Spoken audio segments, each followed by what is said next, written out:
미현준, 금리 인상 중단 아닌 건너뛰기. 긴축기조 재확인. 뉴욕 연합뉴스. 고일환 특파원. 시장은 6월 연방공개시장위원회를 앞두고 연방준비제도가 기준금리를 동결할 것이라는 의견이 훨씬 우세했다. 대표적인 사례로 14일 미국 시카고 상품거래소 패드워치의 기준금리 동결 가능성은 95%를 넘어설 정도였다. 이에 따라 시장은 이날 FOMC 결과보다는 연준이 3개월마다 공개하는 정도표에 더 큰 관심을 뒀다.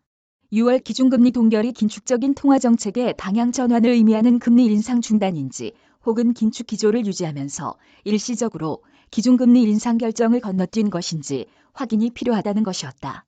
만약 연준이 통화정책의 방향을 전환한다면 지난해부터 10차례에 걸쳐 숨가쁘게 인상된 기준금리에 대한 인하 조치도 조만간 뒤따를 것이라는 게 시장의 기대였다. 그러나 이날 공개된 정도표에 따르면 FOMC 위원 18명 중 단 2명을 제외한 16명이 올해 한 차례 더 금리를 인상해야 한다고 경제 상황을 바라봤다. 특히 12명은 최소한 2차례의 금리 인상을 점쳤다.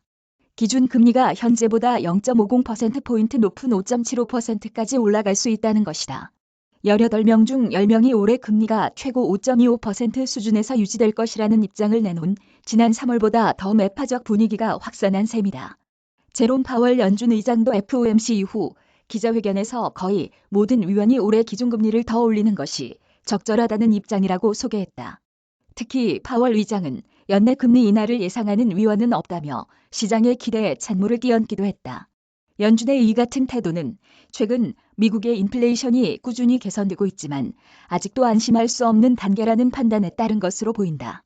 최근 공개된 5월 소비자 물가지수가 전년 동월보다 4.0% 오르면서 2021년 3월 이후 2년 2개월 만에 가장 적은 인상폭을 기록했지만 여전히 연준이 목표로 하는 2.0%보다는 높은 상황이다.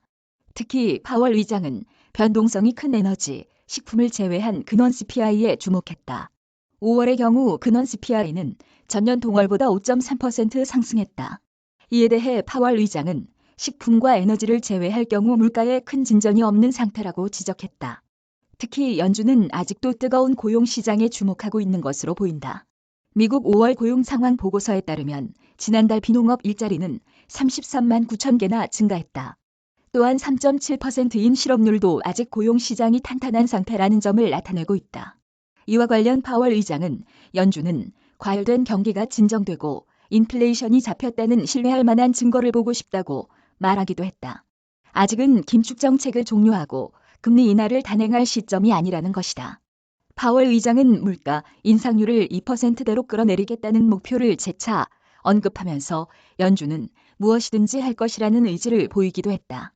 다만 시장에선 파월 의장의 발언을 액면 그대로 받아들이지 않는 분위기도 적지 않아 보인다. 인플레이션을 잡겠다는 파월 의장의 어조가 과거에 비해 부드러워졌다는 것이다. 파월 의장은 오늘 연준이 내린 결정은 6월의 기준금리에 대한 것이라고 말하기도 했다. 다음 달 FOMC 회의에서 연준은 그 시점의 경제 상황에 따라 기준금리를 결정할 뿐 사전에 합의된 내용에 따라 금리를 결정하지 않는다는 이야기다. 이메일 주소. 제보는 카톡 악제보우